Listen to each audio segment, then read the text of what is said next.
প্রভু তার ক্রন্দন শুনে ভগবান বিচার করলেন, তাই তো, ও তো আমারই সৃষ্টি, কিন্তু ওই মাছটাকে মানুষ এত হেয় করছে।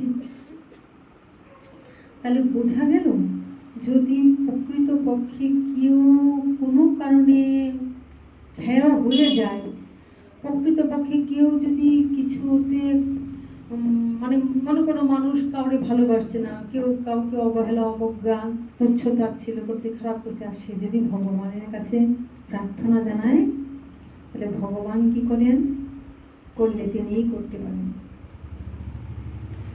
তাই এই আমাদের সব কিছু সেই পরম পুরুষোত্তম ভগবানকেই সব জানানো উচিত। কারণ আজও একটা যেখানে গিয়েছিলাম ভগবানের ইচ্ছায়, ঠাকুরের ইচ্ছায় একটা কাজের জন্য যেখানে গেলাম, কাজটা সুন্দরভাবে সমাধান হলো। ওখানে একটা মেয়ে ছিল, তো দেখে বলছে, মা আপনি কোথায় থাকেন? ষোলোয়া রাধিকা করেছে। আর যেও একবার দেখতে, মানে অফিসার কাজ করছে, তো বলছে, মা যদি যায় আর ফিরবো না, কিন্তু ওখান থেকে আর আসবো না। কিন্তু আমি সেইটা কঠিন, কারণ যদি যাই ওখান থেকে আর ফিরবো না, মানে এসে থাকবো।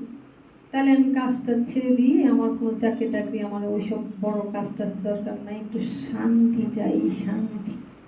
আমি কোথায় শান্তি পাবি? শান্তি কোথাও নাই। বলছে, যত বড় চাকরি যাই, কিছুই করি, আমার কিছু চাওয়ার নাই ভগবানের, কিছুই চাইব না।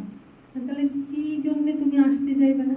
তাহলে আমার একটু ইচ্ছা, মানুষের কাছে গিয়ে যদি কাঁদি, বা মানুষ যদি একটু বুঝতে পারে কোনো কারণে কষ্ট পেয়েছি, বা আমার কোনো কারণে ঘরে একটা অসুবিধা চলছে, তাহলে মানুষ সুযোগ নিয়ে সেই সুযোগের অপব্যবহার করবে, আরও কি করে কষ্ট দেওয়া যায়, আরও কি করে দুঃখ দেওয়া যায়, কি করে ক্ষতি করা যায়, ওই চেষ্টা করবে।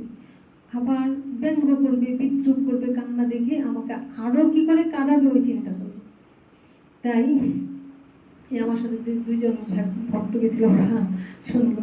তাই আমি কি করতে চাই, মানে এই কথাটাই বোঝাতে চাইলো আর কি, আমি ব্যাখ্যা করে কথাটা বলছি। শেষ কথাটা তার কথাটা ছিল, আমি ভগবানের কাছে বসে, যাতে কেউ না দেখতে পারে, ভগবানের কাছে বসে আমি অনেক কাঁদতে চাই, অনেক কাঁদতে চাই। বাবা রে, আমি ঠাকুরের কাছে একটু বসে, মানে একদম মানে বুকটা খালি করে কাঁদতে চাই। চিন্তা করেছে অবস্থাটা। এরকম ভাবে যদি ভগবানের কাছে কেঁদে ভগবানের কাছে কামনা করা যায়, তাহলে ভগবান কখনো বিমুখ করেন না।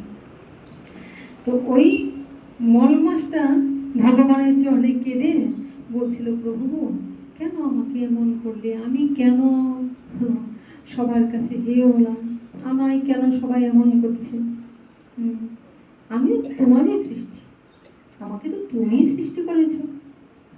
তখন ভগবান বললেন, আচ্ছা যাও, তোমাকে ওই মাসটায় বলে যে এই মাসটা কিচ্ছু করা যাবে না, এই মাসটা অশুভ অশুভ অশুভ, সারা মাস বলে অশুভ। তোমাকে আমি কি দিলাম, প্রতিটা মাসে আমার এক একটা নাম আছে, তোমাকে আমি আমার নামটাই দিয়ে দিলাম, পুরুষোত্তম মাস, একবারে সর্বোচ্চ মাস করে দিল। কোথায় মল মাস, আর কোথায় হয়ে গেল পুরুষোত্তম মাস। ভগবান বললেন, তোমাকে আমি পুরুষোত্তম মাস করে দিলাম। তাই যেই মাসে আমরা দান দক্ষিণা, যেই মাসে আমরা পূজা পার্বণ, কোনো ভালো অনুষ্ঠান করতে পারবো না, এই মাসে আরো বাড়িয়ে দিলেন ভগবান। যারা ওই মাসে আরো বেশি করে এগুলি করবে, তাদের উত্তর উত্তর ইহজগতেও মঙ্গল হবে, আর পরকালও মঙ্গল হবে। তাদের ভগবান চাইলে অনেক কিছুই পারে,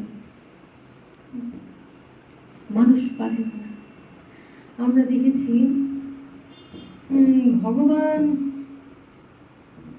ভগবান যখন পঞ্চ পাণ্ডবকে